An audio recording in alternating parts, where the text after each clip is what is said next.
guys, and welcome to this Volks Wizard video, which is the second in a series of 8 videos celebrating 45 years of the Golf GTI, during which we're going to have a good look at a special example from each of the 8 generations that we've had so far.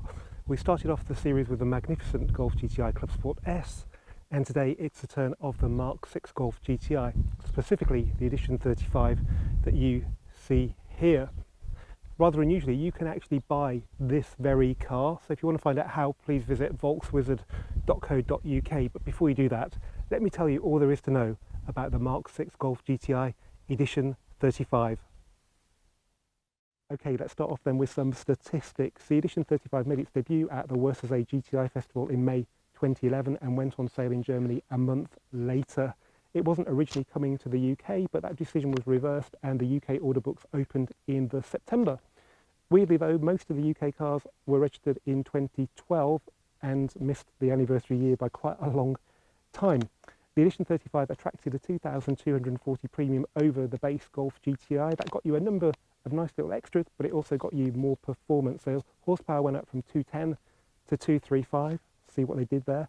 Torque went up from 280 Newton meters to 300. And that had the effect of shortening the 0 to 62 time from 6.9 to 6.6 seconds. Top speed, if you live in Germany, went up from 147 to a handy 153. It was actually quicker in gear than the Mk6 Golf R, even though it had quite a bit less power. What they didn't tell you though was it actually had an inferior power to weight ratio than the Mk5 Golf GTI Edition 30, because that 5 horsepower was more than mopped up by the additional weight of the Mk6. The big difference between the normal GTI and the Edition 35 that was under the bonnet, because instead of the first generation EA AAA engine that made its debut in the Mk6 Golf GTI, we have a throwback. We have the old EA 113 that started life in 2004 in the Mk5 Golf GTI. Key options were a sunroof, adaptive chassis control, which is now called dynamic chassis control, which was the first for a GTI. You could have had 19-inch Glendale wheels, front and rear parking sensors. You could upgrade the very basic standard stereo to a multi-CD called the RCD 510, or you could get really cool, modern, still today feeling RNS 510 touchscreen navigation. You could also have a rear view camera, which was like science fiction back in 2011, and of course cruise control. Right, now let's have a look at the outside of the Golf GTI Edition 35. Okay, before we have a look at the details of this car, it's probably just worth pointing out that the Mk6 Golf is based on exactly the same platform as the Mk5 Golf, the PQ35 platform, which is a little bit more compact than the Mk7's MQB platform. It was actually the first new generation of Golf to carry over the previous generation's chassis code, so both Mk5 and Mk6 are 1K cars. It's also worth pointing out that UK spec cars vary from those in other markets, so if you're watching this in, say, Germany, you might find this isn't exactly accurate for the cars that you see over there. Right, let's have a look at the Edition 35 then. So it's worth starting off with the headlights, because these were a £1,140 option on the normal GTI. They're Xenons with this array of LED running lights, and that would have made up for half the premium of the Edition 35 over the base GTI. Also, you got 18-inch wheels as standard, these lovely Watkins Glen wheels, which would have probably made up the rest of the premium over the normal GTI. So basically, the rest of the extras on this car, of which there are many, were free. Back to the front then, so you've got those trick LEDs, you've got a more traditional grille treatment rather than the Mk5, which had a big gaping grille. Difference over the base car is that you've got these bulges here to make it look a bit more beefy, and you've got a black splitter instead of a body coloured one. As I mentioned, the wheels are standard 18-inch. You could go to 19-inch Glendales, but they were a bit of a funny design, and this is more in keeping with what you'd expect of a special edition GTI. It's not a limited edition, by the way. Volkswagen were at great pains to point out it wasn't limited edition, I think because it had a lot of grief with a Mk5 Edition 30 for the UK market, where somebody called it limited and then they had to supply the plaque. So this was just a special edition. You get 312mm brake discs with red calipers. These are not particularly big brakes. They were what you got on the normal Mk5 Golf GTI in 2004, so they're perfectly fine for the road and nice and light, but a bit undernourished for track use. So bear in mind that the Mk8 Club Sport has got 357mm brake discs. These are just 312. You get these Edition 35 badges, which are one of two places on the car where it says 35. You get black mirror casings, which are a new thing for a Golf to contrast with the body. You get these beefy sill covers, which are very different to the ones on the standard car, which are just black strips. These are body colours, and yeah, they stick out a lot more. At the back, 272mm solid brake discs, so nothing special at all. Tyres, by the way, are 225/40/18. You get 90% tinted glass at the back as standard, which looks really cool, although it does make the inside look a bit dark. At the back, it's pretty much the same, apart from you've got the tinted glass, you've got the same spoiler as the base car, but you've got more tinted rear lights. These are actually the ones off the Mk6 Golf R. As you may have noticed, these are LED lights, which weren't originally standard on the Mk6 Golf GTI when it came out in 2009, but within a couple of years they've become standard and they look a lot more modern than the old ones. The rear bumper, unlike the sills and the front bumper, is the same as a standard GTI, so it's not beefier in any way. You've got the wheelbarrow exhaust, which came in for Mk6 just a couple of years earlier, so they still look pretty modern. Badging is the same as the normal GTI.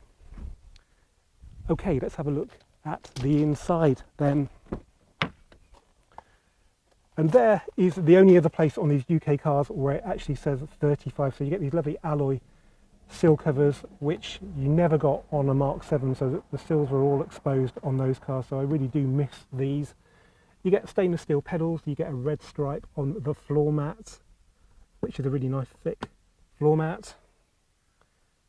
The door cards are pretty plain. We've got this sort of honeycomb inlay here with this sort of fake leather there, but it looks, you know, really good quality. The seats, well, this is where a lot of confusion arises. So apparently for other markets there were two other seat options you could have, and they were a mixture of cloth and leather, a bit like the Edition 30. But for the UK market you only got black Vienna leather. There's nothing special about these seats. They don't even say 35 on the headrest, and I think this is because by the time the Edition 35 came out, even the normal GTI had leather as standard, so it would have been seen as a downgrade if the Edition 35 didn't. Well, I don't really agree with that, because a mixture of leather and sort of Alcantara looked really good, and those seats that I've seen in non-UK car press shots looked amazing. Anyway, at least we got the pinstripe seat belts, which are really nice. Yeah, it just about gets away with it, I think. Got the traditional black headlining, which can make it look a bit somber in here.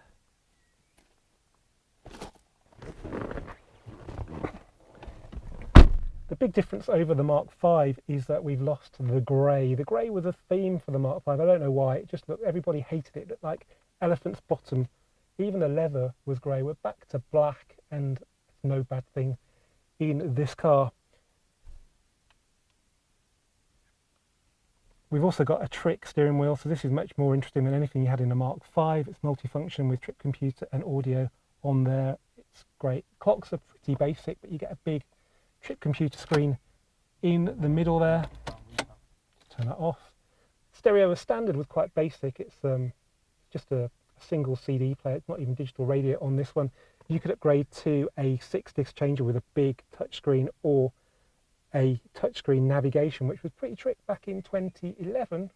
Audi still had non-touchscreen navigation right up until 2018, 19, yeah. So it was a really good system, the RNS 510. You've got dual climates, you've got heated seats as standard with the leather, with the controls set there in the middle. It looks really basic when you don't have those there. You've got the coolest DSG gear knob ever, I think, there. Red stitching there and there.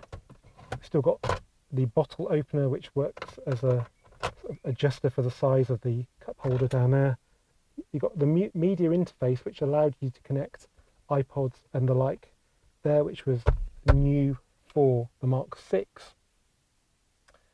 So yeah, big difference over the Mark 5 is that you could spec this car like a modern car. So for example, you could have front and rear parking sensors. It was only rear on Mark 5. You could have digital radio, and yeah, it was and still is a very good package. And okay, it was quite a bit more expensive than a Mark 5 to buy, but it wasn't a lot more expensive for the Edition 35 over the base GTI. Right, let's have a look under the bonnet where the magic resides. So as I mentioned earlier, the big difference was that the Edition 35 didn't get the first generation of EA888 engine. It got the old school EA113. Don't be misled by the TSI on there. It really is just a TFSI, just like in the Mark V. Engine coding is CDL, which is new, but the basic architecture of the engine is just the same. And what that means is, much like the Edition 30 from 5 years earlier, this can be unlocked with tuning with massive effects. So simple remap produces a reliable 300 horsepower, which is exactly the same as a Mk8 GTI Club Sports. You've got to bear in mind it's only two-wheel drive, and whilst it has got XDS, which is like an electronic limited slip diff, it will struggle, particularly in the wet, to put that power down, but it's worth doing because there are really no negatives. It is a tough old engine that. It does need cam belt changes every 5 years, but at least you know where you stand, unlike a cam chain engine, which is what the normal GTI had, where the chain just gets older and older and older, and to the point where it fails one day, as the early examples of the 210 horsepower engine did quite a lot. It was the first Golf GTI to have a very unreliable engine. Luckily, they sorted that out within a couple of years. MPG is a little bit worse than on the EA888 engine in the 210 carb, to the tune of about 10 to 15%, which is actually quite a big difference. But if you map it, it makes it all really worthwhile. You may have noticed that whilst this car feels better quality than the Mk7 overall, the accountants have still left their mark. So under here the paint isn't lacquered, and in some places it's getting a bit thin. Also, the soundproofing pads rarely fit properly and stay in place, but other than that, it is markedly more durable than a Mk7, as this car is testament to. It really is amazing. 98,000 miles. Right, let's go and see if it drives as well as it looks.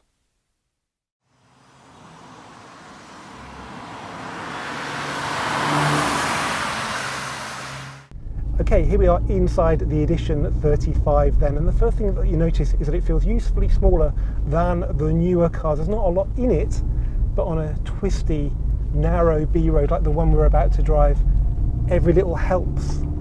You also feel that the ride is quite firm at slow speeds like now, and that's because we're on 18-inch wheels. This platform's always been better on sort of broken up B roads on 17-inch wheels, but there's no option for that on the Edition 35 like there is on the standard GTI. We've got the same suspension as the standard GTIs, nothing's different, the brakes are the same as well. It's still pretty good on the 18s, it does get better as you get up to speed, and they do look really good, but I'd highly recommend not having a car on 19-inch wheels unless you've got the adaptive dampers. We've got 6-speed DSG in this car, which, even though it's 10 years old and done 98,000 miles, it's still super slick. We have got some fake noise though, which is actually quite well judged. It's not embarrassing like the one in, say, the Mk7 Golf R.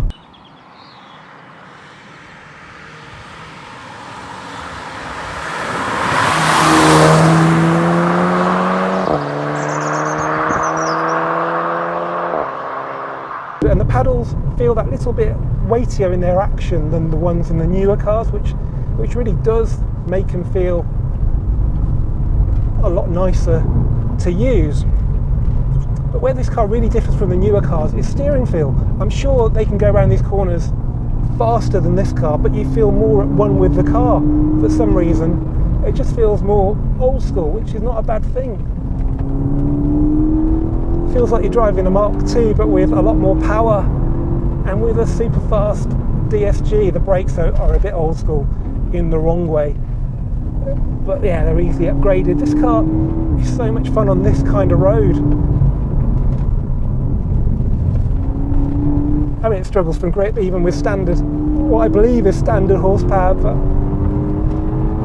it is still a real thrill to drive.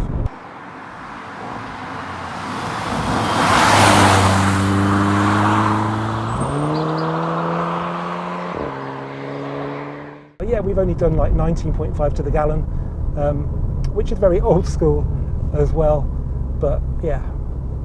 This car's often overlooked by people who'll pay similar money for an Edition 30. I think you're wrong to do that, because you get a much newer car that drives just as well. as an Edition 30, and prices have held pretty firm over the last few years, so they're somewhere between £10,000 to £15,000 for any example, and they do wear very well. So yeah, something to consider if you're thinking about buying an early Mark 7.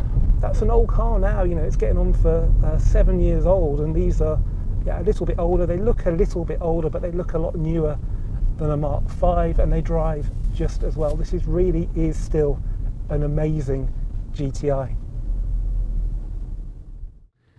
So yes, on paper the Edition 35 can indeed be a little bit underwhelming. After all, we waited a whole 5 years and all we basically got was another Edition 30. In fact, we got a car that was a little bit slower because it weighed more.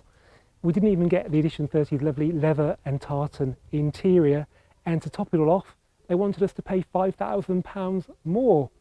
But look at it this way, when was being like an Edition 30 a bad thing? The Edition 35 gave us that car's super sharp driving experience, but in a much more modern, more usable package. And yes, the newer cars have moved the game on even further by chasing records at the Nürburgring, but I'm pretty sure I broke a record of my own today, and that's for having fun on a B road in this car. But the real difference between the Mark 6 and the later generations of Golf is quality. For me, the Mark 6 GTI was the last GTI to be built to the quality standard that drew me into the Volkswagen brand in the first place, and the EA113 engine under the bonnet of this one was the pinnacle of performance and durability, albeit with a bit of a thirst for super and leaded. So yes, it's easy to overlook the Mark 6 Golf GTI Edition 35, but I'll always remember it as the last GTI that never really went wrong. If only every Volkswagen was as reliable as the Mark 6 Golf GTI Edition 35.